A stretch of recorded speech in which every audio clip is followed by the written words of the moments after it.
الله وبركاته. إن الحمد لله نحمده ونستعينه ونستغفره ونعوذ بالله من شرور أنفسنا ومن سيئات أعمالنا. من يهده الله فلا مضل له ومن يضلله فلا هادي له. وأشهد أن لا إله إلا الله وحده لا شريك له وأشهد أن محمدا عبده ورسوله. صلى الله على نبينا محمد على آله وأصحابه ومن تبعهم بإحسان إلى يوم الدين. أما بعد، أعوذ بالله من الشيطان الرجيم. يا أيها الذين آمنوا اتقوا الله قولوا قولا سديدا يصلح لكم أعمالكم ويغفر لكم ذنوبكم ومن يطع الله ورسوله فقد فاز فوزا عظيما. أعوذ بالله من الشيطان الرجيم. يا أيها الذين آمنوا هل أدلكم على تجارة تنجيكم من عذاب أليم تؤمنون بالله ورسوله وتجاهدون في سبيل الله بأموالكم وأنفسكم ذلكم خير لكم إن كنتم تعلمون. يغفر لكم ذنوبكم ويدخلكم جنات تجري من تحتها الأنهار ومساكن طيبة في جنات عدن ذلك الفوز العظيم. সমস্ত প্রশংসা আল্লাহর জন্য। সালাত ও সালাম বর্ষিত মুহাম্মদ সাল্লাল্লাহু আলাইহি ওয়াসাল্লামের প্রতি, যার দেখানো পথ হচ্ছে সবচেয়ে উত্তম পথ, যে ব্যাপারে তিনি নিজেই খুতবার সময় বলে যেতেন, ফাইন্না খায়রাল হাদিসি কিতাবুল্লাহ ওয়া খায়রাল হাদি হাদি মুহাম্মাদিন সাল্লাল্লাহু আলাইহি ওয়াসাল্লাম ওয়া শাররাল উমুরি মুহদাসাতুহা ওয়া কুল্লু মুহদাসাতিন বিদআহ ওয়া কুল্লু বিদআতিন দালালাহ। অর্থাৎ তিনি যে পথটা নিয়ে এসেছেন সেটাই হচ্ছে সর্বোত্তম পথ, তিনি যে রাস্তাটা দেখিয়েছেন সেটাই হচ্ছে সর্বোত্তম রাস্তা। আর এই রাস্তা আর এই পথ বাদ দিয়ে অন্য কোন রাস্তা এবং অন্য কোন পথ দিয়ে যদি কেউ আগাতে চায় তাহলে সে যেন জেনে রাখে সেই হচ্ছে সবচেয়ে নিকৃষ্ট পথ আর নিকৃষ্ট রাস্তা। আর সেই পথের শেষ পরিণতি হচ্ছে জাহান্নাম, সেই পথের শেষ পরিণতি হচ্ছে আযাব, সেই পথের শেষ পরিণতি হচ্ছে অকল্যাণ। সে রাসূলের প্রতি সালাত ও সালাম বর্ষিত হোক, তিনি আমাদের কাছে উত্তম রাস্তা উত্তম ভাবে উপস্থাপন করে গিয়েছেন এবং আমাদের জন্য বিষয়টা বোঝা খুব সহজ করে দিয়ে গেছেন। রাসূলের প্রতি সালাত ও সালাম বর্ষিত হোক। আল্লাহুম্মা সাল্লি আলাইহি আল্লাহুম্মা বারিক আলাইহি।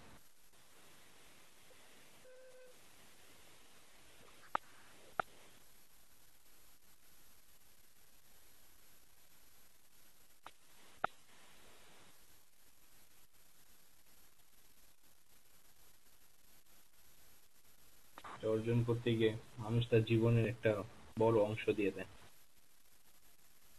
আসলে যে যেই লাইনে এই শব্দটা অর্জন করতে চায় সে সেই লাইনে যথাসাধ্য ত্যাগ দেয়। যেমন যে ব্যক্তি শিক্ষার ক্ষেত্রে সফলতা অর্জন করতে চায় সে এক্ষেত্রে অনেক ত্যাগ দেয়। যে ব্যক্তি তার ব্যবসার ক্ষেত্রে সফলতা অর্জন করতে চায় সে দিনরাত পরিশ্রম করে। যে ব্যক্তি সুন্দর সমাজ গঠনের ক্ষেত্রে সফলতা অর্জন করতে চায় সে এই ক্ষেত্রে চেষ্টা করে। যে ব্যক্তি ক্ষমতা পাওয়ার সফলতা অর্জন করতে চায় সে এই ক্ষেত্রে চেষ্টা করে। অর্থাৎ যে যেই ক্ষেত্রে সফলতা পেতে চায় সে সেই ক্ষেত্রেই কি করে, সেটা অর্জন করার জন্য চেষ্টা করে। এটাই হচ্ছে মানুষের বৈশিষ্ট্য, এটাই হচ্ছে মানুষের স্বভাবজাত একটা ধর্ম, যে মানুষ সফলতা পেতে চায় আর সফলতার জন্য সে কষ্ট সাধনা সবকিছু মেনে নেয়। কিন্তু কোন সফলতাটা আসলে কল্যাণকর মানুষ এটা বুঝতে অপারগ, কোনটা আসলেই সফলতা মানুষ এটাও বুঝতে অপারগ, কোনটা আসলে সফলতা, কোনটা মানবতার কল্যাণের জন্য মানুষ আসলে এগুলো বুঝতে অপারগ। এই জন্যই দেখা যায় যে সে তাকে সফল করার জন্য অন্যকে ব্যর্থ করতে তার কুণ্ঠাবোধ হয় না। সে নিজের ব্যবসায় প্রবৃদ্ধি অর্জন করার জন্য সমাজের ৮-১০টা না ৮-১০ হাজার মানুষের ক্ষতি হোক এতে তার কোনো কিছু যায় আসে না। অর্থাৎ সে নিজের সফলতা অর্জনের জন্য অন্যের কি হলো এদিকে সে তাকায় না। ইসলাম এর বিপরীত কথা বলছে। ইসলাম সফলতার এর বিপরীত সংজ্ঞা দিচ্ছে।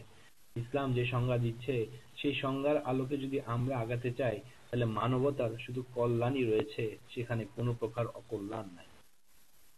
সেটা কি, সেটা আল্লাহ তাআলা বর্ণনা করছে। আল্লাহ তাআলা সূরা আল ইমরানে এই সফলতার বর্ণনা দিচ্ছেন। কি সেই সফলতার বর্ণনা?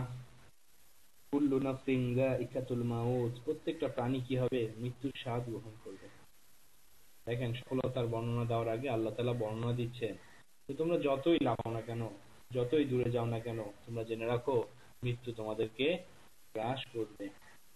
ওয়াইন্নামা তুওয়াফাউনা উজুরাকুম ইয়াওমাল কিয়ামা, কিয়ামতের দিন সে পেয়ে যাবে যা সে করেছে। এরপর আল্লাহ তাআলা বলছেন যে আমাদের বিষয়, ফামান যুহজিয়া আনিন নার ওয়া উদখিলুল জান্নাতা ফাকাদ ফাজ।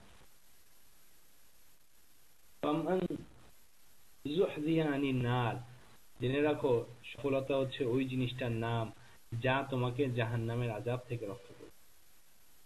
সফলতা হচ্ছে ওই জিনিসটার নাম যা তোমাকে কি করবে, জাহান্নামের আযাব থেকে, কঠিন সে আযাব থেকে রক্ষা করবে। এবং কঠিন আযাব থেকে রক্ষা করে কি করবে, ওয়া উদখিলুল জান্নাতা, জান্নাতে প্রবেশ করাবে, জান্নাতে প্রবেশ করবে। তারপর আল্লাহ তাআলা বলেন ফাকাদ ফাজ। আর যাদের ভাগ্যে, যারা এর মধ্যে ঢুকে যেতে পারবে, যাদের ভাগ্যে এটা রয়েছে, তারাই হচ্ছে কি প্রকৃত সফল। ফাকাদ ফাজ, তারাই হচ্ছে প্রকৃত সফল। তাহলে সম্মানিত ভাইরা, সম্মানিত উপস্থিতি, সম্মানিত যারা শুনছেন শ্রোতা ভাইরা, তো সফল আসলে কে, কোনটা আসলে সফলতার পথ? সফল হচ্ছে সে যে জাহান্নামের আযাব থেকে নিজেকে বাঁচাতে পারবে। সফল হচ্ছে সে যে জান্নাতের দিকে ধাবিত হতে পারবে। ওমাল হায়াতুদ দুনিয়া ইল্লা মাতাউল গুরুর, দুনিয়ার জীবন তো একটা ধোঁকা, এই ধোঁকা ছাড়া আর কিছুই না। আর এই সফলতা অর্জন করার জন্য, এই সফলতা অর্থাৎ চূড়ান্ত সফলতা যেটা, যেটা জাহান্নাম থেকে বাঁচার সফলতা, এই সফলতা অর্জন করার পথ কি? এই সফলতা অর্জন করার পথ যেটা আমরা খুতবার শুরুতে একটি আয়াত পড়েছিলাম, ইয়া আইয়ুহাল্লাযীনা আমানুত্তাকুল্লাহ ওয়া কুলু কাওলান সাদীদা, তোমরা আল্লাহকে ভয় করো, কুলু কাওলান সাদীদা, সত্য কথা বলো। তাহলে কি হবে? তাহলে আল্লাহ তোমাদেরকে ক্ষমা করে দিবেন, তোমাদেরকে মাফ করে দিবেন। এরপর আল্লাহ তাআলা বলছেন যে আয়াতটা সবসময় পড়া হয়, ওমা ইউতিল্লাহ ওয়া রাসূলাহু ফাকাদ ফাযা ফাওজান আযীমা, যে ব্যক্তি আল্লাহ ও তার রাসূলের পদাঙ্ক অনুসরণ, যে ব্যক্তি আল্লাহ ও তার রাসূলের পথে চলবে, যে আল্লাহ ও তার রাসূলকে মেনে নিবে, ওমা ইউতিল্লাহ, যে আনুগত্য করবে আল্লাহর ও আনুগত্য করবে তার রাসূলের শুধু, ফাকাদ ফাযা ফাওজান আযীমা, সে হচ্ছে মহা সফলতা অর্জন করতে পারবে, সাফল্য মণ্ডিত হবে, মহা সফলতা তার জন্য। তাহলে আসুন, আমরা কি আসলে সেই সফলতা অর্জন করতে পেরেছি? তাহলে বোঝা গেল সফল হচ্ছে চূড়ান্ত সফলতার নাম, সাময়িক সফলতার নাম আসলে সফলতা না। এই জন্য আমরা দেখি কখনো পরীক্ষায় ভালো হয় তো কখনো খারাপ হয়, কখনো ব্যবসায় লাভ হয়, আবার কখনো লস হয়, আসলে এটার নাম সফলতা না। কখনো ক্ষমতায় থাকে, আবার কখনো জেলের ভাত খাচ্ছে, এটার নাম আসলে সফলতা না। সফলতা হচ্ছে যে ব্যক্তি সেদিন জাহান্নাম থেকে বাঁচবে, এবং যে ব্যক্তি সেদিন জান্নাতে যাকে প্রবেশ করানো হবে সেই হচ্ছে সফল। আর ওই সফলতা আসবে কিসের উপর ভিত্তি করে? ওই সফলতা আসবে হচ্ছে দুনিয়ায় একটি কাজ করার উপর ভিত্তি করে, সেটা আল্লাহ তাআলা বলে দিচ্ছেন, ওমা ইউতিল্লাহ ওয়া রাসূলাহু ফাকাদ ফাযা ফাওজান আযীমা, যে ব্যক্তি দুনিয়ার জীবনে আল্লাহ তার রাসূলের আনুগত্য করবে, আল্লাহ তার রাসূলের, সেই হচ্ছে সফল, সেই হচ্ছে সফল। সম্মানিত ভাইরা, আজ আমরা ইনশাআল্লাহ আলোচনা করব সেই যে জাহান্নাম থেকে বাঁচার ও জান্নাত পাওয়ার আসলে অনেকগুলো কাজের মাধ্যমে আপনাকে সেটা পেতে হবে। সেরকমই একটা কাজ নিয়ে ইনশাআল্লাহ আমরা আজকে আলোচনা করব, যে যেই কাজটা করলে আমরা ইনশাআল্লাহ জাহান্নামের আযাব থেকে বাঁচবো এবং জান্নাত পাবো। সেই রকম একটা কাজের বর্ণনা আল্লাহ তাআলা দিচ্ছেন। কি বলছে আল্লাহ তাআলা? শুরু করছেন ইয়া আইয়ুহাল্লাযীনা আমানু, বুঝা যাচ্ছে ঈমানদাররা ছাড়া আসলে কেউ জান্নাতে যাবে না। আর জান্নাতে যেহেতু কথা এসেছে, আল্লাহ তাআলা ঈমানদারদেরকে লক্ষ্য করে বলছে ইয়া আইয়ুহাল্লাযীনা আমানু, কান দিয়ে শুনো যারা মুমিন, চোখ দিয়ে দেখো যারা মুমিন, অন্তর দিয়ে চিন্তা করো মুমিনরা। ইয়া আইয়ুহাল্লাযীনা আমানু, হে মুমিনরা তোমরা ফিরে আসো কোরআনের দিকে, শোনো আল্লাহ কি বলছেন। ইয়া আইয়ুহাল্লাযীনা আমানু, হে ঈমানদারগণ, হাল আদুল্লুকুম, হাল আদুল্লুকুম, আমি কি তোমাদেরকে বলে দিব না, আমি কি তোমাদেরকে বলে দিব না, হাল আদুল্লুকুম আলা তিজারাতিন, এমন ব্যবসার কথা। হে মুমিনরা, আমি কি তোমাদেরকে বলে দিব না এমন ব্যবসার কথা? কিসের ব্যবসা?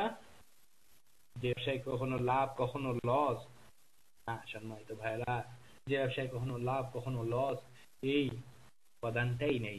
যে ব্যবসায় শুধু লাভ আর লাভ, যে ব্যবসায় কখনো খাসারা নাই, কোনো দিন খাসারা হবে না, সেই ব্যবসার কথা উল্লেখ করে আল্লাহ তাআলা বলছেন, ইয়া আইয়ুহাল্লাযীনা আমানু, হে ঈমানদারগণ, আমি কি তোমাদেরকে বলে দিব না সেই ব্যবসার সন্ধান? আমি কি তোমাদেরকে দিব না সেই ব্যবসার সন্ধান যা তোমাদেরকে কি করবে? তুনজিকুম মিন আযাবিন আলীম, যা তোমাদেরকে সেই জাহান্নামের আযাব থেকে রক্ষা করবে।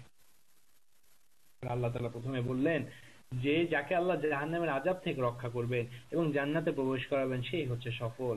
আর সেই সফল যারা পাবে, সফলতার পথে তো তারাই যাবে যারা আসলে এই পথে চলবে, তারাই সফল যারা এই পথে চলবে। এই পথে না চললে আপনি কখনোই সফল হতে পারবেন না।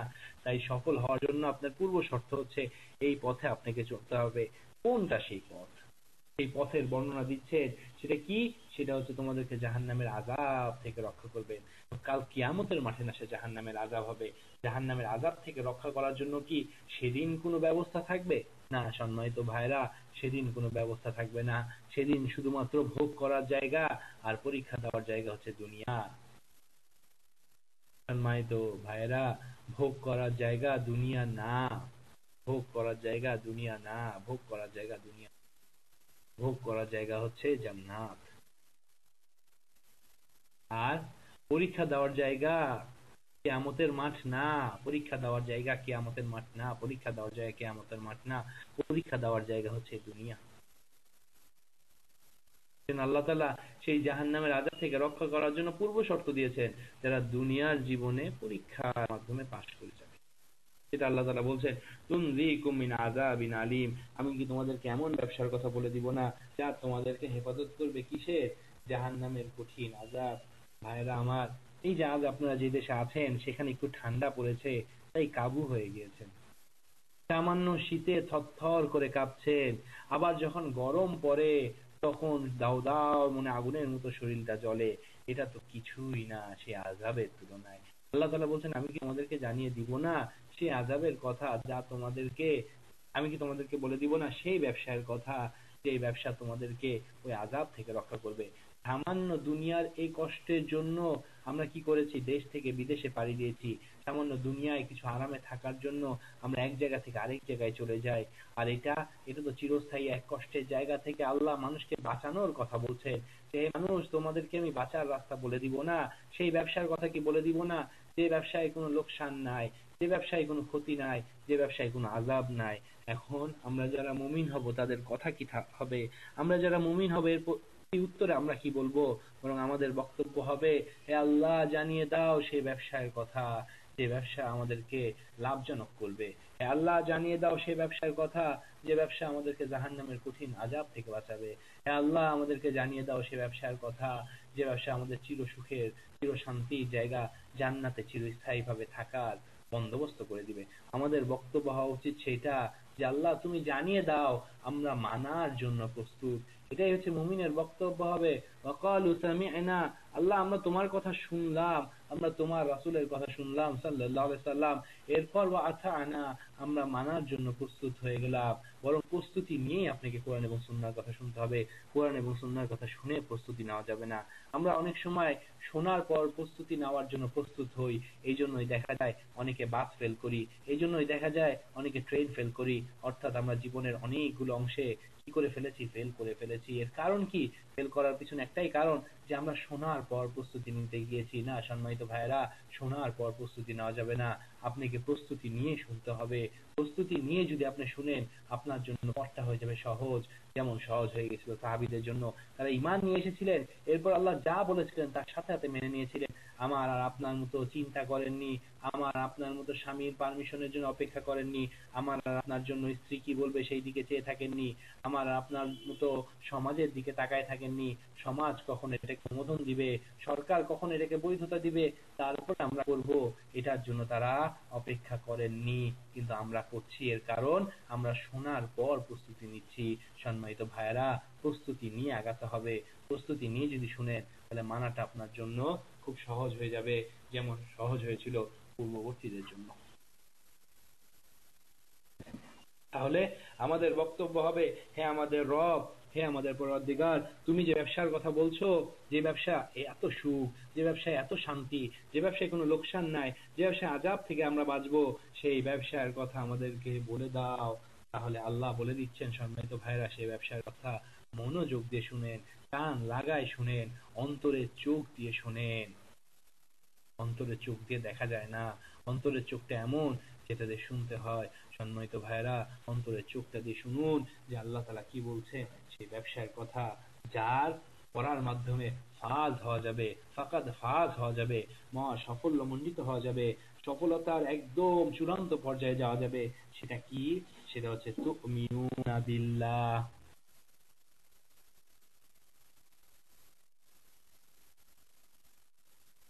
তুমিনুনা বিল্লাহ, তোমরা কি করো? আল্লাহর প্রতি ঈমান নিয়ে আসো। তোমরা কি করো? আল্লাহর প্রতি ঈমান নিয়ে আসো। সম্মানিত ভাইরা, আল্লাহর প্রতি ঈমান নিয়ে আমরা এর আগে অনেক শুনেছি, ধারাবাহিকভাবে এখনো শুনছি। আমি আর সেদিকে যাব না, শুধুমাত্র একটি বিষয় আপনাদের সাথে আলোকপাত করব। সেটা হচ্ছে কি, যারা যারা আল্লাহর প্রতি ঈমান নিয়ে আসবে এবং বলবে যে আমরা ঈমান নিয়ে এসেছি, তাদের একটা মর্যাদার কথা আল্লাহ বলেছেন। আমি আজকে শুধুমাত্র সেই মর্যাদাটুকু এখানে বলবো, যে ফাকাদ ফাজ, এই যে সফলতা, সফলতার পূর্বে কিছু বিষয় দেখা দিবে। সেই বিষয়গুলোর মধ্যে থেকে একটি বিষয় হচ্ছে এই, যখন মানুষ বলবে তুমিনুনা বিল্লাহ, সেই ব্যবসার কথা, যে আল্লাহ বলে দিচ্ছেন যে তোমরা আল্লাহর প্রতি ঈমান আনো, আর যখন মানুষ এই ঈমান আনবে তখন তার অবস্থা কি হবে। দেখুন সফলতার সূত্রপাত কোত্থেকে হচ্ছে। আল্লাহ তাআলা বলছেন সূরা ফুসসিলাতের মধ্যে, ইন্নাল্লাযীনা ক্বালু রাব্বুনাল্লাহ সুম্মা ইসতাকামু, যারা বলবে আল্লাহ আমাদের রব। এই যে আপনি বললেন, ঈমান তো হচ্ছে বলার নাম, ঈমান তো হচ্ছে স্বীকার করার নাম, ঈমান তো হচ্ছে অন্তর দিয়ে বিশ্বাস করার নাম। একজন মানুষ অন্তর দিয়ে বিশ্বাস করে মুখে বলল এবং তার কাজে বাস্তবায়ন করলো যে হ্যাঁ আসলে আল্লাহ তার রব, হ্যাঁ আসলে আল্লাহ তার রিজিক দাতা, আসলে আল্লাহ তার বিপদ থেকে মুক্তিদাতা, যখন মানুষ তার কর্মকাণ্ডের মাধ্যমে এই জিনিসটা প্রকাশ করবে, তখন তার ব্যাপারে বলা হচ্ছে সুম্মা ইসতাকামু, অর্থাৎ আল্লাহ আপনার রব এটা বলার পর আপনি যদি বিশ্বাস করেন যে আট্রসি বাবা মানুষের জীবন দিতে পারে, তাহলে আসলে আপনার ঈমান মজবুত না। আপনি যদি বিশ্বাস করেন আল্লাহ আপনার রব, এরপরে হচ্ছে অমুক মৃতকে জীবিত করতে পারে, তাহলে আসলে আল্লাহ আপনার রব হলো, এই বিষয়ে আপনি বিশ্বাসী নয়। আপনি যদি বিশ্বাস করেন আল্লাহ আপনার রব, আবার সেই সাথে যদি আপনার বিশ্বাস থাকে যে চাকরি আপনাকে বাঁচায়, যদি চাকরি না করেন তাহলে আপনি টিকতে পারবেন না, এই বিশ্বাস যদি আপনার থেকে থাকে, তাহলে আসলে আপনি আল্লাহর প্রতি বিশ্বাসী না। আপনি বলছেন আল্লাহ আপনার রব, কিন্তু আপনার ভয় হচ্ছে, আপনার ভয় হচ্ছে যে আপনার হয়তো জীবন চলে যাবে যদি আপনি এটা করেন, যদি আপনি ওইটা করেন আপনার জীবন শেষ হয়ে যাবে, তা আসলে আপনি আল্লাহ যে আপনার রব সেটাতে আপনি বিশ্বাসী না, সেটাতে আপনি দৃঢ় না। কেননা যে ব্যক্তি বলবে আল্লাহ আমার রব, এবং রবের যে কাজগুলো রয়েছে, যা আলোচনা আমরা ইতিপূর্বে শুনেছি, এই আলোচনাগুলোর ক্ষেত্রে কেউ যদি রবের সাথে অন্য কাউকে শরিকানা করে, বা কেউ যদি তার চিন্তা জগতে অন্য কিছুকে নিয়ে আসে, তাহলে আসলে সে দৃঢ় না। আর দৃঢ়তা ছাড়া আসলে ফল পাওয়া যাবে না। আল্লাহ তাআলা এখানে বলছেন ইন্নাল্লাযীনা ক্বালু রাব্বুনাল্লাহ সুম্মা ইসতাকামু, যারা বলবে আল্লাহ আমাদের রব এবং এটার উপর যারা দৃঢ় থাকবে। দৃঢ়তা কেমন দৃঢ়তা? কঠিন দৃঢ়তা। দৃঢ়তা কেমন দৃঢ়তা?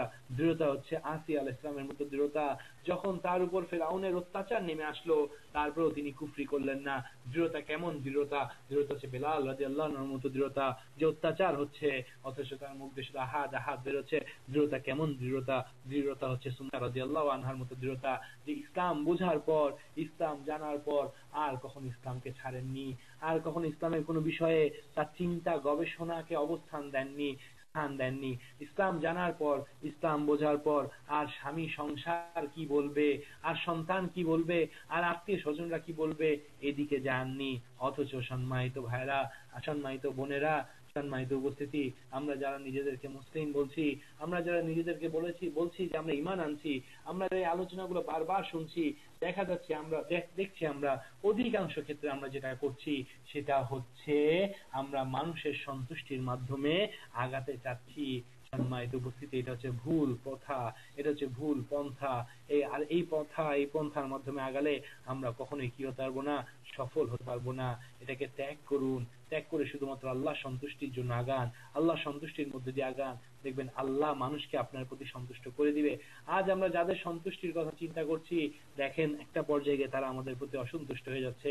কিন্তু আমরা যদি আল্লাহ সন্তুষ্টির জন্য, আল্লাহ সন্তুষ্টির কথা চিন্তা করে শুধুমাত্র আল্লাহকে সন্তুষ্ট করার জন্য আগাতাম, তাহলে আল্লাহ বলছেন রাসূল সাল্লাল্লাহু আলাইহি ওয়াসাল্লামের মাধ্যমে, হাদিসের মধ্যে যে হাদিসে বর্ণনা করেছে আয়েশা রাদিয়াল্লাহু তাআলা আনহা, যে তিনি বলছেন যে তুমি যদি আল্লাহকে সন্তুষ্টির জন্য আগাও আর এর মাধ্যমে যদি তুমি সমস্ত মানুষকে অসন্তুষ্ট করো, তবে জেনে রাখো আল্লাহ তোমার প্রতি সন্তুষ্ট হবেন এবং সমস্ত মানুষকে তোমার প্রতি সন্তুষ্ট করে দিবেন। এটাই হচ্ছে বাস্তবতা, আর এটাই হচ্ছে সত্য।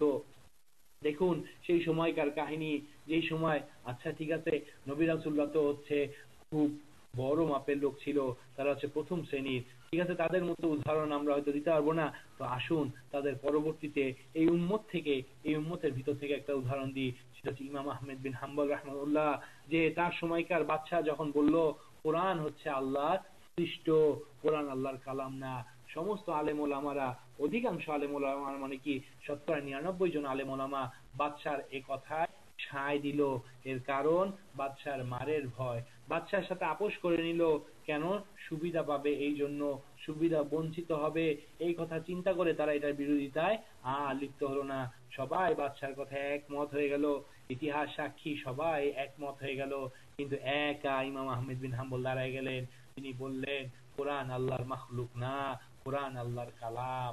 তাকে অত্যাচার করা হলো, তাকে নির্যাতন করা হলো, তিনি বললেন একটা দলিল আমাকে এনে দাও যে যেখানে বলা হচ্ছে, কিন্তু কোনো দলিল নাই। অতএব জেনে রাখো তোমরা সবাই একসাথে হয়ে যেতে পারো, এক মতের অধিকারী হয়ে যেতে পারো, এক দলের অনুসরণকারী হয়ে যেতে পারো, কিন্তু না, আমি হতে পারবো না।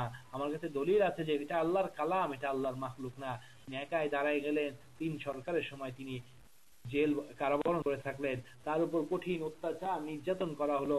বলা হচ্ছিল যে তার উপর যে অত্যাচার করা হয়েছিল, এটা যদি কোনো হাতিকে করা হতো, সেই হাতিটাও মাটিতে শুয়ে পড়তো, মাটিতে পড়ে যেত, এত অত্যাচার তার উপর করা হয়েছিল।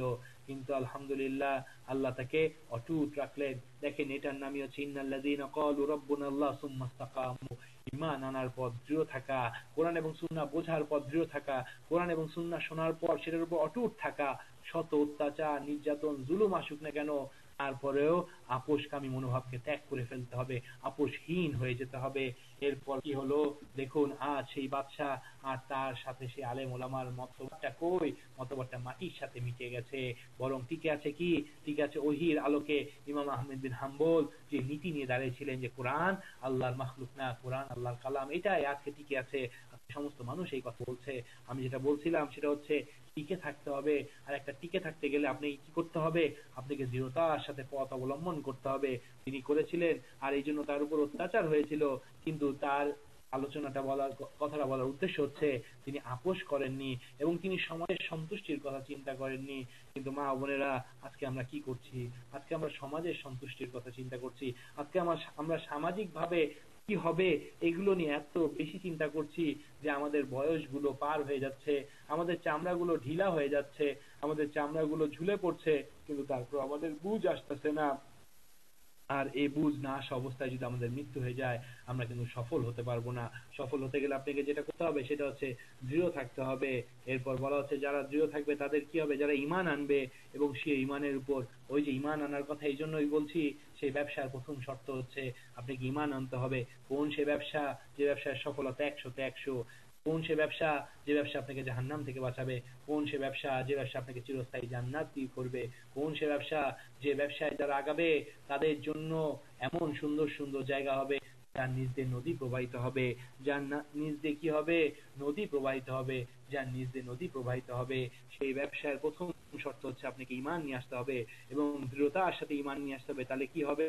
তাহলে দুনিয়ার জীবনে তাতানাজ্জালু আলাইহিমুল মালায়েকা আল্লা তাখাফু ওয়ালা তাহজানু, তখন দুনিয়ার জীবনে কি হবে? ফেরেশতা নাজিল হবে মৃত্যুর সময়, তাদের কাছে মালাইকারা নাজিল হবে তাদের কাছে মৃত্যুর সময়, এবং তাদেরকে বলবে আল্লাহ তাখাফু ওয়ালা তাহজানু, তোমরা কি করো না? ভয় করো না, তোমরা চিন্তিত হও না। ওয়া আবশিরু বিল জান্নাতি আল্লাতী কুনতুম তুআদুন, আর তোমরা জান্নাতের সুসংবাদ গ্রহণ করো।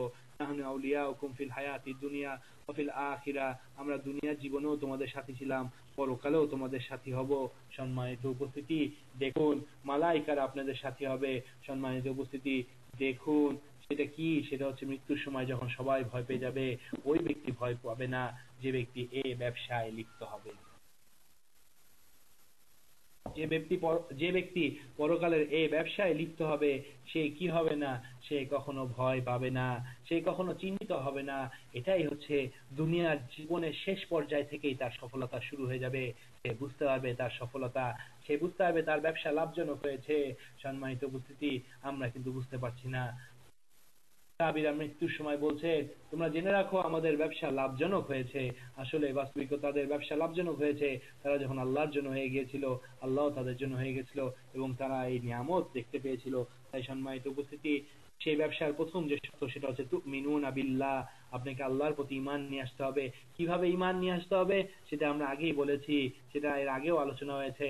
তারপরে একটু বলছি, সেটা হচ্ছে আপনাকে সাহাবীদের মতো করে ঈমান নিয়ে আসতে হবে, যেভাবে তারা ঈমান নিয়ে এসেছিল, যেভাবে কঠিন অত্যাচারের মুখে তারা দৃঢ়তার সাথে টিকে ছিল, যেভাবে কঠিন অত্যাচারকে তারা পরোয়া করেনি। আমার আপনার জীবনেও হয়তো নেমে আসতে পারে এরকম অত্যাচার, এরকম নির্যাতন। তখন কি করতে হবে? তখন যারা ঈমান নিয়ে আসবে, ঈমান নিয়ে আসার বিষয়, যারা ঈমানকে নিয়ে আসবে তারা কঠিন ভাবে ঈমানকে আঁকড়ে ধরবে, কখনো তারা ঈমান থেকে সরে যাবে না। কিন্তু হায়, একই সমাজ, একই জীবন ব্যবস্থা, যেখানে কোনো অত্যাচার নির্যাতনের আগেই আমরা ঈমানকে ছেড়ে দিই। হায়, একই অবস্থা আমাদের, যে আমাদের অবস্থা এমন যে সকালে ঈমান থাকে তো রাত্রে কুফরি করে ফেলি, রাত্রে ঈমান আনি তো সকালে কুফরি করি। এর কারণ কি? কোনো তো অত্যাচার আসতেছে না, কোনো নির্যাতন আসতেছে না। সামান্য কিছু লোভের কারণে, সামান্য কিছু দুনিয়াবী স্বার্থের কারণে, সামান্য এই অন্তরের খায়েশাতের জন্য আজকে আমরা কি করছি? বেঈমান হয়ে যাচ্ছি। অত্যাচার তো অনেক দূরে থাক, তাদের উপর অত্যাচার হয়েছিল, তাও তাদেরকে টলাতে পারেনি। আল্লাহ তাদের ঈমানে এত বরকত দান করেছিলেন। কিন্তু আজ আমাদের অত্যাচার তো দূরে থাক, সামান্য কিছু সুখ শান্তির জন্যই আমরা কি করছি? আমরা আপোষ দফা করে ফেলছি। এই অবস্থা চললে কিন্তু আমাদের সে ব্যবসা লাভজনক হবে না। এরপর আল্লাহ তাআলা বলছেন, তুমিনুনা বিল্লাহ, আল্লাহর প্রতি ঈমান আনো, ওয়া রাসূলিহি, ও রাসূলের প্রতি ঈমান আনো। সম্মানিত উপস্থিতি, রাসূলের প্রতি ঈমান আনার উপর আমাদের এর আগে আলোচনা হয়েছে। রাসূলের প্রতি ঈমান আনতে হবে কিভাবে? রাসূলকে যেমন রাসূল হিসেবে বিশ্বাস করতে হবে, তেমন তাকেই একমাত্র আদর্শ হিসেবে মেনে নিতে হবে। আল্লাহ তাআলা বলছেন, তোমাদের জন্য একক আদর্শ হচ্ছে রাসূল সাল্লাল্লাহু আলাইহি ওয়াসাল্লাম। লাকাদ কানা লাকুম ফি রাসূলিল্লাহি উসওয়াতুন হাসানাহ। তোমাদের জন্য একক আদর্শ হচ্ছে রাসূল সাল্লাল্লাহু আলাইহি ওয়াসাল্লাম। তার জীবনীতেই রয়েছে তোমাদের জন্য শিক্ষা, তার জীবনীতেই রয়েছে আদর্শ। কেউ যদি আদর্শ শিখতে চাও, কেউ যদি আদর্শ নিতে চাও, তবে জেনে রাখো তাকে একমাত্র রাসূল সাল্লাল্লাহু আলাইহি ওয়াসাল্লামের জীবনী থেকে আদর্শ নিতে হবে, একমাত্র তার জীবনী থেকে শিক্ষা নিতে হবে। অন্য কারো জীবনী থেকে শিক্ষা, অন্য কারো জীবনী থেকে আদর্শ নিলে চলবে না। কিন্তু আফসোস, এই সমাজের মানুষগুলো, এই মুসলিমরা আজ রাসূলকে আদর্শ না মেনে, রাসূলের জীবনী থেকে আদর্শ না নিয়ে অন্যদের জীবনী থেকে আদর্শ নিচ্ছে। আর এজন্যই কি দেখা দিচ্ছে? এজন্যই দেখা যাচ্ছে ওই জীবনীগুলো তাদের জন্য জীবাণুতে পরিণত হচ্ছে। ওই জীবনীগুলো তাদের জন্য জীবাণুতে পরিণত হচ্ছে, ওই জীবনীগুলো তাদের জন্য জীবাণুতে পরিণত হচ্ছে। যারা যে আদর্শ নিয়ে আগাচ্ছে, সেই আদর্শের শেষ পরিণতি ধ্বংসের দিকে নিয়ে যাচ্ছে। যারা যাকে আদর্শ মানছে, সেই ব্যক্তি ও তার অনুসরণকারীরা আজ ধ্বংসলীলা তাণ্ডবে মেতে উঠেছে। যারা জাগতিক বিভিন্ন নেতাকে আদর্শ মেনে নিয়েছে, তারা যেমন ধ্বংসলীলায় লিপ্ত হয়েছে, ঠিক তেমন যারা ইসলামিক কোন আদর্শকে নেতা মনে নিয়েছে, আজ দেখছি আমরা তারাও রাস্তাঘাটে গাড়ি পুড়াচ্ছে, মোটরসাইকেল পুড়াচ্ছে, মানুষের জীবন যাত্রাকে ধ্বংস করে ফেলেছে। এর কারণ হচ্ছে তারা একক আদর্শ হিসেবে রাসূলকে নেননি, বরং একক জীবনী হিসেবে রাসূলের জীবনীকে নেয়নি, বরং তারা রাসূলেরটাকেও নিয়েছে, অন্যেরটাকেও নিয়েছে। ক্ষেত্র বিশেষে অন্যেরটাকেই অগ্রাধিকার দিয়ে রাসূলেরটাকে পিছনে সরিয়ে দিয়েছে। এই জন্য সেই জীবনী তার জন্য জীবাণুতে পরিণত হয়েছে, এবং সেই জীবাণু আজ পুরো সমাজকে ছারখার করে দিচ্ছে। সেই জীবাণু আজ সমাজকে ধ্বংস করে দিচ্ছে। সেই জীবাণু আজকে ব্যাকটেরিয়ার মতো হয়ে, ছত্রাকের মতো হয়ে পুরো সমাজকে শেষ করে দিচ্ছে। যার বাস্তব প্রমাণ এই মুসলিম বিশ্বগুলো। যার প্রত্যেকটা দেশ একজন নেতাকে আদর্শ মেনে নিয়েছে, যার প্রত্যেকটা দেশ একটা মাযহাবকে তরিকা মেনে নিয়েছে, যার প্রত্যেকটা দেশ একটা তরিকাকে ফরজ করে নিয়ে আলাদা আলাদা হয়ে যাচ্ছে, এবং কোনো ব্যক্তি কোনো দলের অনুসরণ করছে। আর প্রত্যেক ব্যক্তি, প্রত্যেক দল, প্রত্যেক সংগঠন, প্রত্যেক তানজিম তাদেরকে কি করছে? তাদেরকে ধ্বংসের মধ্যে নিয়ে যাচ্ছে। যার প্রমাণ আজকে মুসলিম বিশ্বের এক একটি দেশ যারা রাসূলকে আদর্শ না নেওয়ার কারণে, রাসূলের জীবনী থেকে একমাত্র শিক্ষা না নেওয়ার কারণে, অথচ তাদের কাছে এটা মজুদ রয়েছে কিন্তু এখান থেকে শিক্ষা না নেওয়ার কারণে যেমন দুনিয়ার জীবনে তারা লোকসানের মধ্যে পড়ছে, যেমন দুনিয়ার ব্যবসা তাদের লোকসানের মধ্যে চলে যাচ্ছে, তেমন পরকালীন ব্যবসা তো রয়েছেই তাদের জন্য অকল্যাণ অকার্যকর। কারণ আল্লাহ তাআলা বলছেন ওমা ইউতিল্লাহ ওয়ামান ইয়াসিল্লাহ ওয়া রাসূলাহু ফাকাদ যাল্লা যালালাম মুবিনা। আল্লাহ অন্য এক আয়াতে বলছেন, এক আয়াতে যেমন আল্লাহ তাআলা বলছেন যে আল্লাহ তার রাসূলের আনুগত্য করবে পরকালের জীবনে সে তেমন সফল হবে, আবার আরেক আয়াতে আল্লাহ তাআলা বলছেন যে ব্যক্তি আল্লাহ তার রাসূলের বিরোধিতা করবে, যে ব্যক্তি আল্লাহ তার রাসূল থেকে পথ নিবে না, সেটা কি ফাকাদ যাল্লা যালালাম মুবিনা, সে হচ্ছে স্পষ্ট বিভ্রান্তির মধ্যে চলে যাবে। আর যে ব্যক্তি স্পষ্ট বিভ্রান্তির মধ্যে চলে যাবে সে হেদায়েত থেকে বঞ্চিত হবে, আর যে হেদায়েত থেকে বঞ্চিত হবে সে জান্নাতের রাস্তা থেকে ছিটকে পড়বে, আর যে জান্নাত থেকে বঞ্চিত হবে, যে জান্নাতের পথ থেকে সরে যাবে, তার জন্য শুধু জাহান্নামের আযাব অপেক্ষা করছে। তাই সম্মানিত বোনেরা, সম্মানিত ভাইয়েরা, সম্মানিত উপস্থিতি, আল্লাহ তাআলা বলছেন সে ব্যবসায় শুরু তুমিনুনা বিল্লাহ, সেটা হচ্ছে আল্লাহর প্রতি ঈমান, রাসূলিহি ও রাসূলের প্রতি ঈমান। আর রাসূলের প্রতি ঈমানের বিষয়টাই হচ্ছে তার জীবনীকে একক আদর্শ করে নিতে হবে, শুধুমাত্র তারই জীবনী থেকে শিক্ষা নিতে হবে। কোন স্কলারের জীবনী থেকে শিক্ষা নেওয়া যাবে না, কোন ইমামের জীবনী থেকে শিক্ষা নেওয়া যাবে না, কোন আন্দোলনের নেতার জীবনীকে আদর্শ ধরা যাবে না। যদি আপনি ধরেন তবে ওইখান থেকে আপনি বিভ্রান্ত হয়ে যাবেন, যদি আপনি ধরেন তাহলে ওইখান থেকে আল্লাহর আযাবের হকদার আপনি হয়ে যাবেন। যেমন ইবনে আব্বাস রাদিয়াল্লাহু আনহু তার সময়কার লোকদেরকে বলেছিল ইউশিকু আন তানজিলা আলাইকুম হিজারাতুম মিনাস সামাই আকুলু ক্বালা রাসূলুল্লাহ সাল্লাল্লাহু আলাইহি ওয়াসাল্লাম ওয়া তাকুলুনা ক্বালা আবু বকর ওয়া ওমর রাদিয়াল্লাহু তাআলা আনহুমা। মুসনাদ আহমেদের হাদিস যে তিনি বলেছিলেন তোমাদের উপর পাথর বর্ষণের সময় এসে গেছে, তোমাদের উপর অভিশাপ বর্ষণের সময় এসে গেছে। আমি বলছি আল্লাহ রাসূল বলেছেন আর তোমরা বলছো আবু বকর এবং ওমর বলছেন। তাই সম্মানিত উপস্থিতি, আল্লাহ রাসূলের কথার বিপরীতে আবু বকর এবং ওমরের মতো ব্যক্তিত্বকেও আদর্শ, তাদের বক্তব্যকেও গ্রহণ করা যাবে না। আল্লাহ রাসূলের বিপরীতে, মনে রাখবেন আল্লাহ রাসূলের বিপরীতে, আল্লাহ রাসূলের বিপরীতে, আল্লাহ রাসূলের বিপরীতে। তাহলে আল্লাহ রাসূলের বিপরীতে যদি তাদেরকে মানা না যায় তাহলে অন্যরা কে আছে যাকে আদর্শ হিসেবে আপনি নিতে পারবেন? অন্যরা কে আছে যার জীবনী থেকে আপনি শিক্ষা হিসেবে নিতে পারবেন? অন্যরা কে আছে যে আপনাকে সুন্দর পথ দেখাবে? অন্যরা আর কেউ নাই। যারা আছে তাদেরকে আমরা দেখছি যে তাদের কারণেই সমাজে আজকে অশান্তি, তাদের কারণেই আজকে সমাজের মানুষগুলো ধ্বংসের লীলায় মেতে উঠেছে, তাদের কারণেই সমাজ জীবন আজ ছারখার হতে চলেছে। আল্লাহ আমাদেরকে বোঝার তৌফিক দান করুক। এরপর সেই জান্নাতি ব্যবসার ৩ নাম্বার যে কথা সেটা ওয়া তুজাহিদুনা ফি সাবিলিল্লাহ, ওয়া তুজাহিদুনা ফি সাবিলিল্লাহ বিআমওয়ালিকুম ওয়া আনফুসিকুম, এবং তোমরা আল্লাহর পথে সংগ্রাম করো। কি দিয়ে? প্রথম হচ্ছে বিআমওয়ালিকুম, তোমাদের মালগুলো দিয়ে, ওয়া আনফুসিকুম, এরপর তোমাদের জানগুলো দিয়ে। সম্মানিত মারা, আপনারা আপনাদের সন্তানদেরকে বের করে দেন, যাও ভালো চাকরি করো, যাও পড়াশোনা করো, কিন্তু আজ মারা তার সন্তানকে বের করে দিচ্ছে না, যাও তুমি আল্লাহর রাস্তায় প্রচেষ্টা করো। আজ মারা তাদের সন্তানকে বের করে দিচ্ছে না, যাও তুমি মসজিদে গিয়ে সালাত আদায় করো। আজ মারা তার সন্তানকে বের করে দিচ্ছে না ঘর থেকে, যাও তুমি আল্লাহর পথে মানুষকে আহ্বান করো। আজ মারা তার সন্তানকে বের করে দিতে ভুলে গেছে, যাও বাবা তুমি পথহারা মানুষকে পথের সন্ধান দাও। আসলে আজ মায়ের মধ্যেও আদর্শ নাই, আজ সন্তানের মধ্যেও আদর্শ নাই, আজ পিতার মধ্যেও আদর্শ নাই, আজ কন্যার মধ্যেও আদর্শ নাই। আজ পিতারাও ভুলে গেছে আদর্শের কথা, আজ মায়েরাও ভুলে গেছে আদর্শের কথা, আজ স্বামীরাও ভুলে গেছে আদর্শের কথা, আজ স্ত্রীরাও ভুলে গেছে আদর্শের কথা। তাই তাদের মাধ্যমে যে সন্তান আসবে তারা কিভাবে আদর্শ পাবে? সম্মানিত মা বোনেরা, আপনাদের সন্তানগুলোকে বের করে দেন যে যাও ইসলামের জন্য কাজ করো, যাও ইসলামের জন্য খাটো। আপনারা তো বের করে দেন তাদেরকে চাকরির জন্য, তাদেরকে ঘুম থেকে উঠান, যাও অফিসের সময় হয়ে গেছে, কত কিছুর জন্য উঠান, কিন্তু জান্নাতের এই পথে তাদেরকে অগ্রগামী কেন করে দিচ্ছেন না? জান্নাতের এই পথে কেন তাদেরকে আহ্বান করছেন না? কেন বের করে দিচ্ছেন না? আজ আমরা গর্ববোধ করি আমার সন্তান যদি ডক্টর ডাক্তার হয়, আজ আমরা গর্ববোধ করি আমার সন্তান যদি বড় কোনো গবেষক হয়, কিন্তু আজ আমরা গর্ববোধ করি না যদি আমার সন্তান আজ ইসলামের জন্য, আল্লাহর জন্য নিজেকে সঁপে দেয়, আল্লাহর জন্য নিজেকে অক্ষলিল্লাহ করে দেয়। আজ আমরা এটাই গর্ববোধের বিষয় মনে করি না, আজ আমরা মনে করি এটা হেয় প্রতিপন্নতার বিষয়। আজ আমরা মনে করি যেটা ইসলামের পথে গেছে এটা খাবে কি, এটা চলবে কি, এটার হবে কি, এইভাবে বিভিন্ন বিষয় মনে করি, কিন্তু আমরা এটাকে গর্বের বিষয় মনে করি না। অথচ মনে করা উচিত ছিল এটাই গর্বের বিষয়, কেননা এটাই তো লাভজনক ব্যবসা। যে ব্যবসাটাকে আল্লাহ লাভজনক বলেছে, যে ব্যবসাটাকে আল্লাহ কোরআনে উল্লেখ করেছে, তার চেয়ে উত্তম ব্যবসা আর আর কি হতে পারে, তার চেয়ে উত্তম কথা আর কি হতে পারে, তার চেয়ে উত্তম পথ আর কি হতে পারে। কিন্তু আমরা কোথায় যেন বুঝতে ভুল করছি, কোথায় যেন আমরা হিসাব মিলাতে ভুল করছি, আমরা যেন সোজা পথকে চিনতে ভুল করছি। আর এই চিনতে ভুল করার কারণেই আজ আমরা অন্যান্য পথকে অগ্রাধিকার দিচ্ছি এই পথের উপর। আল্লাহ তাআলা সেই ব্যবসার কথা বলতে গিয়ে বলতেন 3 নম্বরে, ওয়াতুজাহিদুনা, তোমরা আল্লাহর পথে সংগ্রাম করো, ইদিয়ে ফি সাবিলিল্লাহ, আল্লাহর পথে সংগ্রাম করো, বিআমওয়ালিকুম, তোমাদের মালগুলো দিয়ে, ওয়া আনফুসিকুম, ও তোমাদের জানগুলো দিয়ে। কিন্তু আজ আমরা আমাদের মালগুলোকে জমায়ে রাখছি, আজ আমরা আমাদের মালগুলোকে কি করছি, গচ্ছিত করে রাখছি। সম্মানিত উপস্থিতি, আপনি যেদিন মারা যাবেন সেদিন রাসূল সাল্লাল্লাহু আলাইহি ওয়াসাল্লাম বলছেন 3টা জিনিস আপনার সাথে যাবে, আপনার আমল, আপনার মাল আর আপনার সন্তান। 2টা জিনিস যার জন্য আপনি সারাটা জীবন ব্যয় করলেন, এই 2টা জিনিসই আপনাকে ছেড়ে চলে আসবে।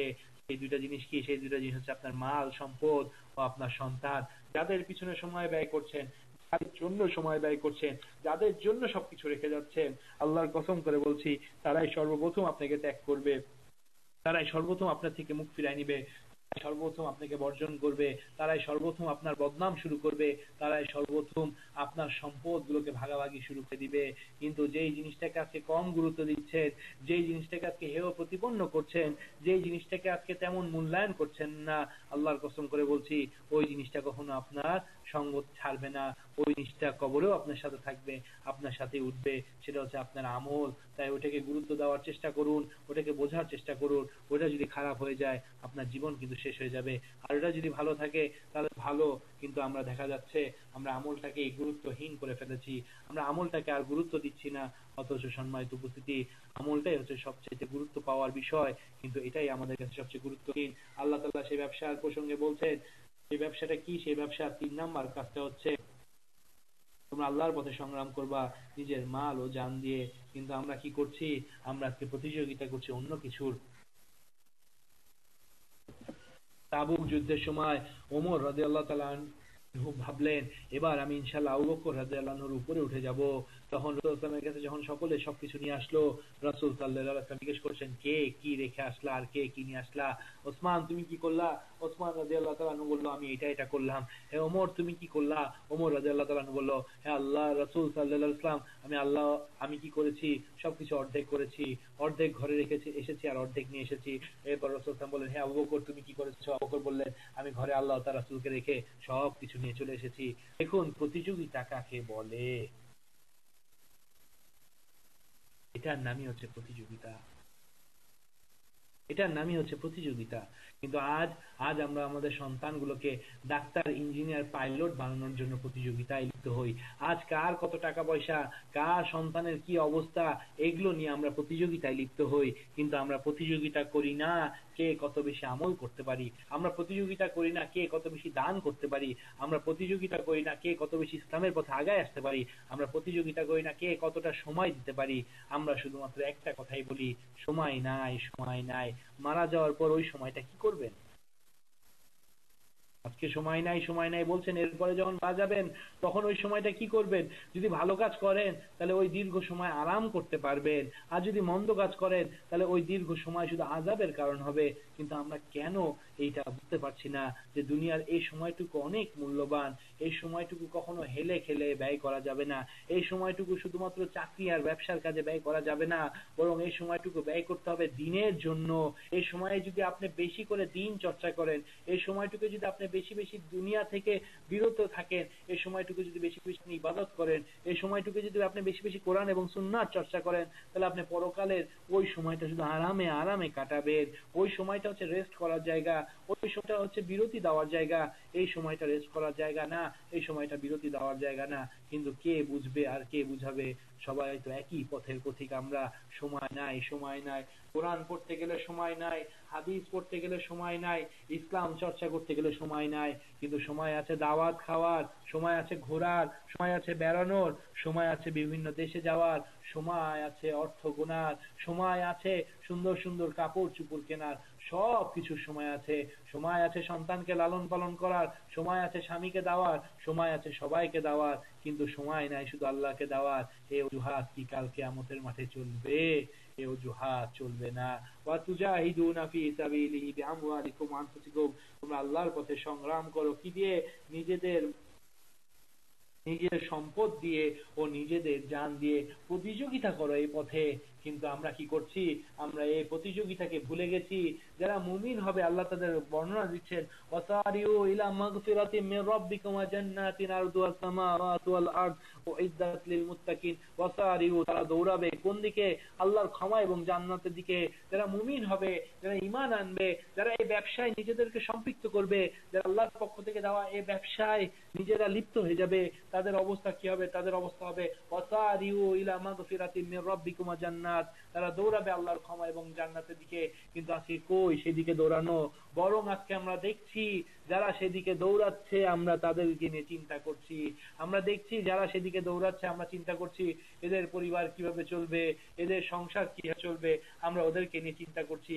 কিন্তু সম্মানিত উপস্থিতি, ওদেরকে নিয়ে চিন্তা করার বিষয় না। চিন্তা যদি করতে হয় নিজের দুই হাত নিয়ে চিন্তা করুন, চিন্তা যদি করতে হয় নিজের চোখগুলোকে নিয়ে চিন্তা করুন, চিন্তা যদি করতে হয় নিজের পা গুলোকে নিয়ে চিন্তা করুন, চিন্তা যদি করতে হয় নিজের এই ত্বককে নিয়ে চিন্তা করুন। সামান্য সেই কত ক্রিম আপনার ব্যবহার করতে হয়, সামান্য গরমে কত ক্রিম আপনার ব্যবহার করতে হয়। তাহলে জাহান্নামের আযাবের কথা চিন্তা করুন, আর নিজের ত্বক গুলোকে নিয়ে চিন্তা করুন। এই ত্বকের উপর যদি আযাব আসে তাহলে কি সহ্য করতে পারবো আমরা? আমরা পারবো না। আমাদের চিন্তা করার দরকার নাই, কিন্তু আমরা আজকে চিন্তা করছি কি? যারা এই পথে চলছে তাদেরকে নিয়ে। আর আমাদের চিন্তা করা উচিত ছিল কি? সেটাই আমরা ভুলে গেছি। নিজেদেরকে নিয়ে চিন্তা করা উচিত ছিল। আমরা কি দৌড়াতে পেরেছি? আল্লাহ তাআলা যে ব্যাপারে বলছেন যে মুমিনরা দৌড়াবে কোন দিকে?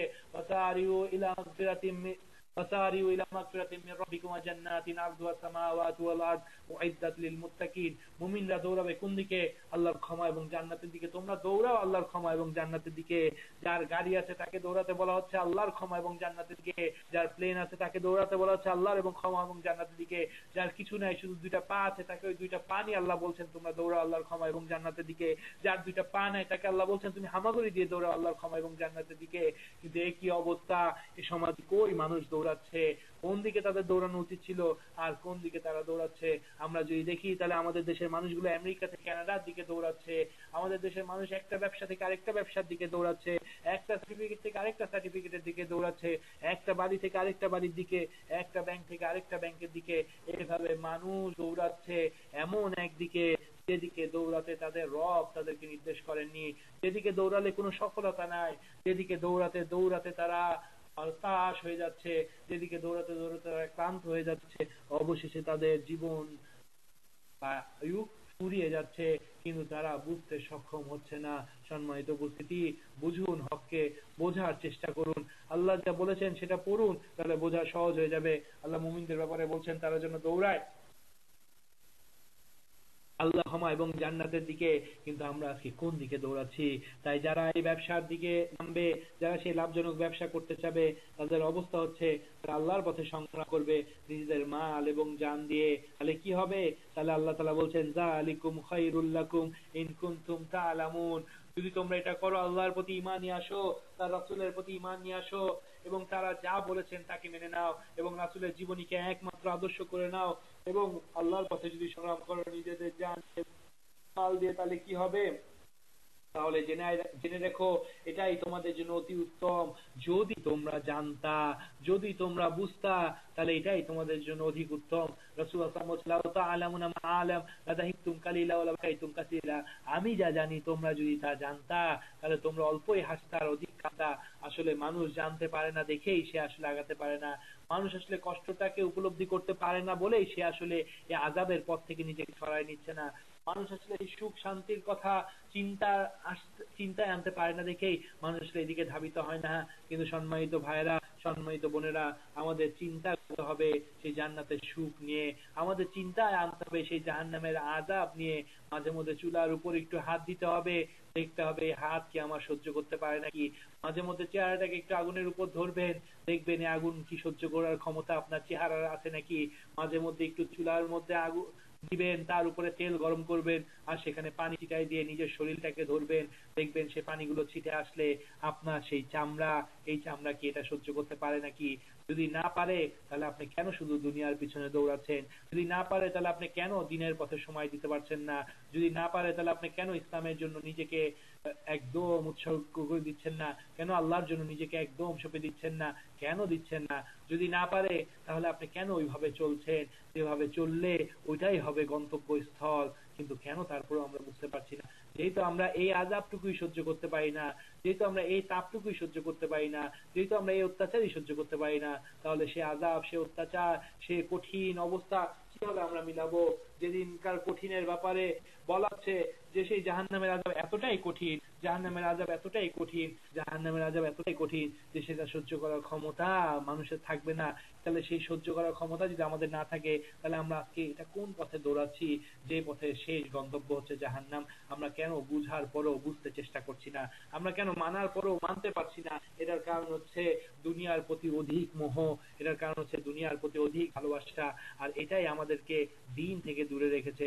সম্মানিত ভাইরা, সে ব্যবসার কথা মনে করুন, সে ব্যবসার কথা স্মরণ করুন, যে ব্যবসার কথা আল্লাহ বলছেন যে এই ব্যবসা অবশ্যই অবশ্যই তোমাদেরকে কি করবে? লাভের দিকে নিয়ে যাবে। এই ব্যবসা অবশ্যই অবশ্যই তোমাদেরকে কল্যাণের দিকে নিয়ে যাবে।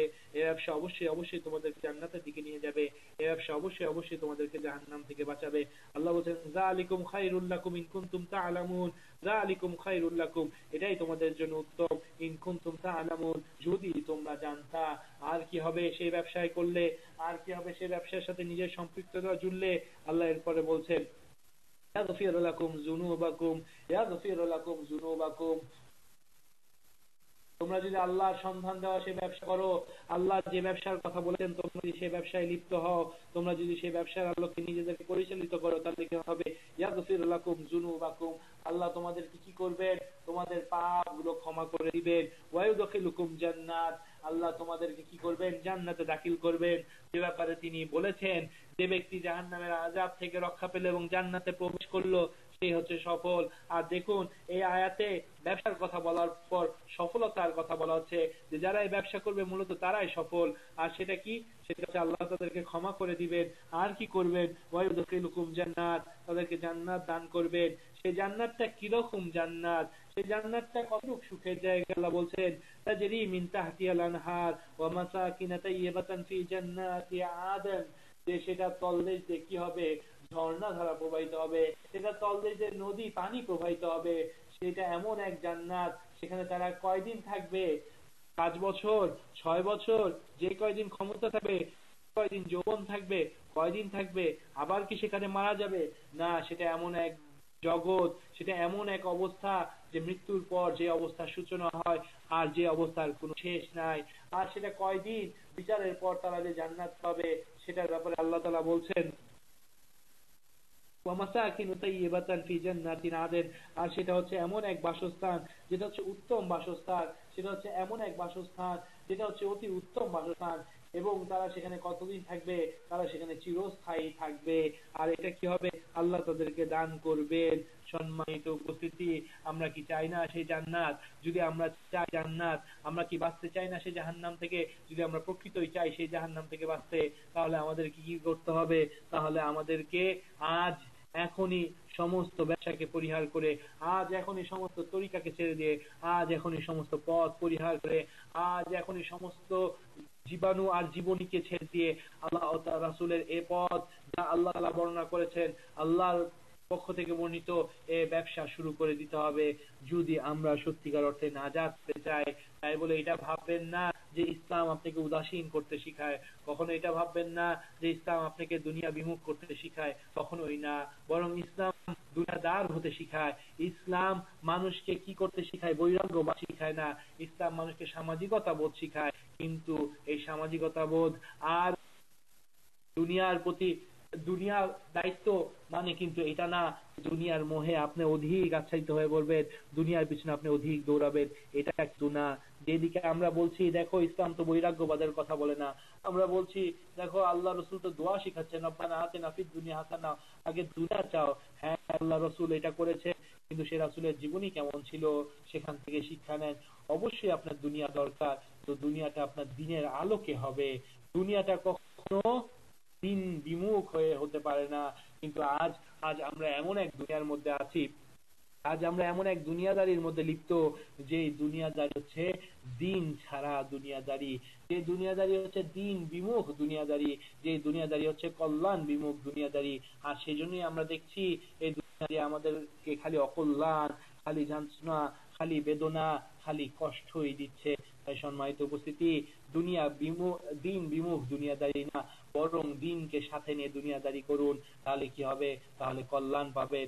আর যে আয়াতটা আপনাদের সামনে পড়লাম, এই আয়াতটা কখনো আপনাকে দুনিয়া ছেড়ে, সেই আয়াতটা কখনো আপনাকে দিন ছেড়ে দুনিয়া করতে শিখায় না। সেই আয়াতটা আপনাকে শিখায় যে তুমি অবশ্যই দুনিয়া নিয়ে চলো, তুমি অবশ্যই দুনিয়ার পথে চলো, কিন্তু কি, কিন্তু তুমি দিনকে আঁকড়ে ধরে সেই দুনিয়াদারিটা করো। তুমি দিনকে কঠিন ভাবে মজবুত ভাবে আঁকড়ে ধরে এই ব্যবসার দিকে আগাও। তুমি এই ব্যবসাকে কেন্দ্র করে তোমার জীবনের অন্যান্য ব্যবসা করো। যদি এই ব্যবসাটাকে কেন্দ্র করে তুমি অন্যান্য ব্যবসা করো, তাহলে তুমি যেমন এই যুগেও সফল হবা, সেই যুগেও সফল হবা। কিন্তু যদি কেউ এই ব্যবসাকেই শুধু করে আর ওই ব্যবসাকে ভুলে যায়, তাহলে সে ব্যর্থতায় পর্যবসিত হবে। তাই সম্মানিত উপস্থিতি, কোরআন থেকে শিক্ষা নেওয়ার চেষ্টা করুন, রাসূলের হাদিস থেকে শিক্ষা নেওয়ার চেষ্টা করুক। আল্লাহর কাছে আমরা দোয়া করি, আল্লাহ যেন আমাদেরকে হককে হক হিসেবে বোঝার তৌফিক দান করে, আল্লাহ যেন আমাদেরকে বাতিলকে বাতিল হিসেবে বোঝার তৌফিক দান করে, এবং হককে হক হিসেবে বুঝে সের উপর আমল করার তৌফিক দান করে। যা শুনছি এটা যেন আমাদের এক কান দিয়ে ঢুকে আরেক কান দিয়ে বের না হয়ে যায়, বরং কান দিয়ে ঢুকে যেন অন্তরের দিকে ধাবিত হয়। আমরা আল্লাহর সেই দোয়া করি, কেননা এত কিছু শুনি তারপরেও আমরা দুনিয়া দুনিয়া দুনিয়া নিয়ে ব্যস্ত। এত কিছু শুনি তারপর আমরা দিনের জন্য তেমন অগ্রগামী হই না। এত কিছু শুনি তারপর আমরা বলি সময় নাই, সময় নাই, দিনই কিতাব পড়ার সময় নাই, দিনই পড়াশোনা করার সময় নাই। এত কিছু শোনার পরও যদি আমরা এটা বলি, তাহলে কি হবে? তাহলে আসলে অবস্থাটা কল্যাণকর না। এই জন্য কি, এই জন্য বলছি দিনকে মানার জন্য প্রস্তুতি নেন, তারপরে দিনের আলোচনা শুনুন, দেখবেন তাহলে সেই শোনাটা উপকৃত হবে। কিন্তু শোনার পর মানবো এমনকি যদি গ্রহণ করেন, তাহলে আসলে সেটা আমাদের জন্য কল্যাণকর না। আল্লাহ তাআলা আমাদেরকে হককে হক হিসেবে বুঝে তার আমল করার তৌফিক দান করেন, এবং তার প্রচার, তার প্রসার এবং তার উপর দৃঢ় থাকার তৌফিক দান করেন। বাতিলকে বাতিল হিসেবে চিহ্নিত করে তা থেকে বিরত থাকার, এবং তা থেকে যেন নিজে, নিজের পরিবার, নিজের সমাজকে বিরত থাকতে পারি, সেই তৌফিক যেন আল্লাহ তাআলা আমাদের সকলকে দান করেন। আকুলু কওলি হাযা ওয়া আস্তাগফিরুল্লাহ ওয়া লাকুম ওয়া লিসাইরিল মুসলিমিন। সুবহানা রাব্বিকা রাব্বিল ইজ্জাতি আম্মা ইয়াসিফুন ওয়া সালামুন আলাল মুরসালিন ওয়া আলহামদুলিল্লাহি রাব্বিল আলামিন। জাযাকাল্লাহ খায়রান।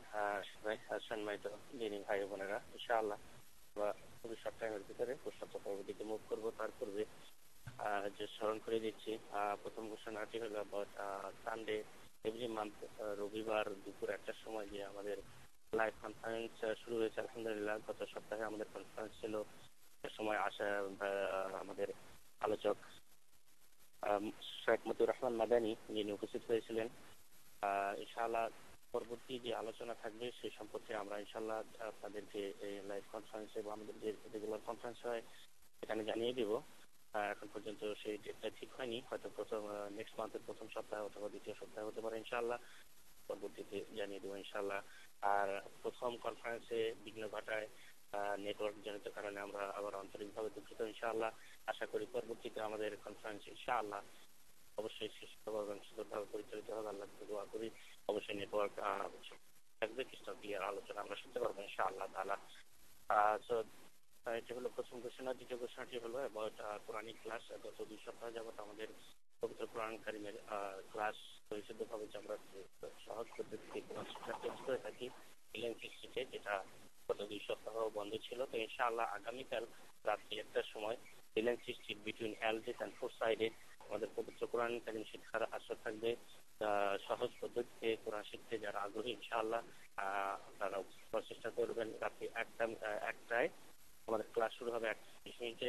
1:30 মিনিটের ভিতরে অবশ্যই আমরা সেখানে চেষ্টা করবো ইনশাআল্লাহ। আল্লাহ সুবহানাহু ওয়া তাআলা সকলকে যেন তৌফিক দান করেন, আল্লাহুম্মা আমিন। এবং স্মরণ করে দিচ্ছি আগামীকালও থাকবে আমাদের লাইভ কনফারেন্স ইনশাআল্লাহ। আসবেন আমাদের ব্রাদার আশিকুর রহমান ইনশাআল্লাহ, আল্লাহ যেন তৌফিক দান করেন, আমিন। তো আমি এখন সিস্টেম চেঞ্জ করে দিচ্ছি, যারা লাইনে আছেন তাদের জানাচ্ছি, যারা নতুন আছেন স্টার 6 প্রেস করে প্রশ্ন করতে হবে। যখন আমি সিস্টেমটা চেঞ্জ করে দিব তারপরে ইনশাআল্লাহ দেব। Unmuted. Muted. ওকে, আলহামদুলিল্লাহ এই মুহূর্তে সিস্টেম চেঞ্জ করা আছে। আপনারা স্টার 6 প্রেস করে প্রশ্ন করুন, তবে রিকোয়েস্ট থাকবে প্রশ্নটা শেষ হওয়ার সাথে সাথে অবশ্যই আবারও স্টার সিক্সে প্রেস করে ফোনটাকে মিউট করে দিবেন। আর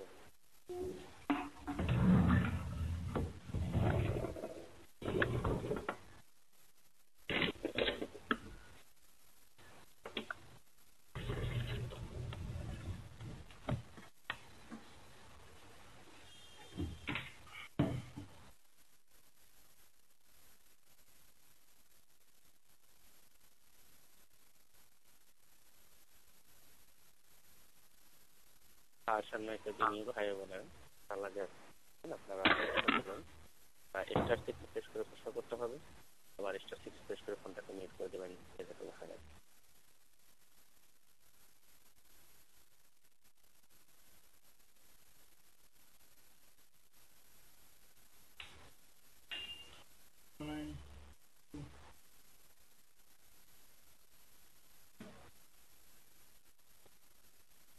সবাই শেষ করে ইনশাআল্লাহ সম্ভবত কারো প্রশ্ন নেই। যদি প্রশ্ন না থাকে ইনশাআল্লাহ আজকে বিদায় নেবেন ইনশাআল্লাহ। যদি কারো প্রশ্ন থাকে শর্ট টাইমে বেরিয়ে আসেন, আদারওয়াইজ। আসসালামু আলাইকুম। ওয়ালাইকুম সালাম ওয়া রাহমাতুল্লাহ। আমার একটা প্রশ্ন হচ্ছে যে আমার আমেরিকায় থেকে আমার আমি সিটিজেনশিপ জন্য পরীক্ষা হবে, তারপরে ভোট হবে, ভোট গ্রহণ। আমি মুসলমান হিসাবে আমেরিকাতে গ্রহণ করবো তার জন্য সম্মত আমার জন্য।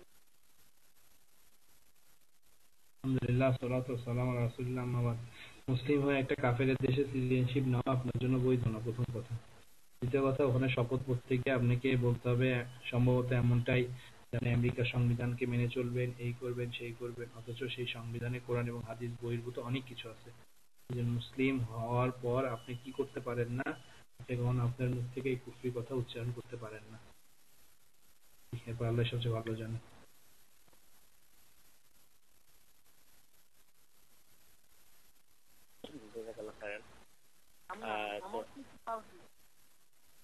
জি, আপনার সেই সিটিজেনশিপ গ্রহণ না করা উচিত, গ্রহণ করা উচিত না। আপনি সেই সিটিজেনশিপকে না, বর্জন করে ফেলা উচিত। এবং এটার মধ্যেই রয়েছে ইসলাম, এটার মধ্যেই হচ্ছে ঈমান, সেটা বর্জন করা।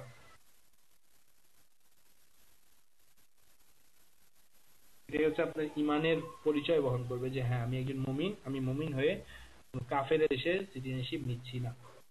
যদিও আমরা কাফের দেশে সিটিজেনশিপ নেওয়াকে অনেক বড় মনে করি, আহারে আমি সফল হয়ে গেলাম।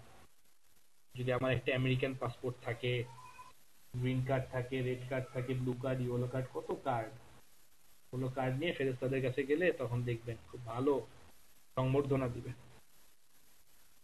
আফসোস আমাদের জন্য যে আমরা ওগুলোর জন্য অনেক মরিয়া হয়ে উঠি, ওগুলো পেলে আমরা অনেক খুশি হই, গদগদ করি, মিষ্টি খাওয়াই, ওটা আমাদের জন্য কল্যাণ, আমাদের জন্য কল্যাণ। এবার আল্লাহ সবচেয়ে ভালো জানেন। জাযাকাল্লাহ খায়রান। নেক্সট যদি কারো প্রশ্ন থাকে ইনশাআল্লাহ প্রশ্ন করতে পারেন। জাযাকাল্লাহ।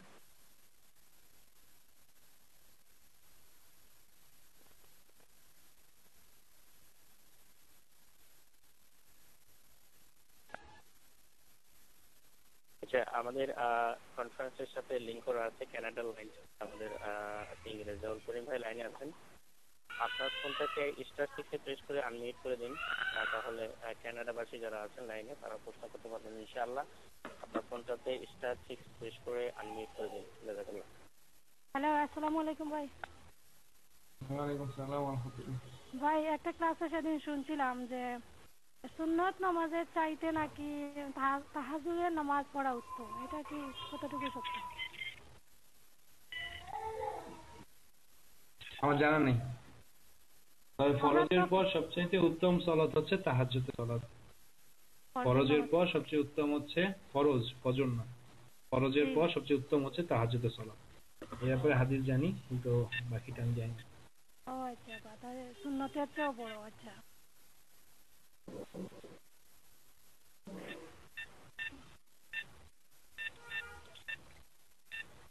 জাযাকাল্লাহ। তো যদি আর কারো প্রশ্ন না থাকে ইনশাআল্লাহ তাহলে আমাদের কথা বিদায় নেবেন। যদি কারো প্রশ্ন থাকে ইনশাআল্লাহ আলোচনা রিলেটেড প্রশ্ন করতে পারেন।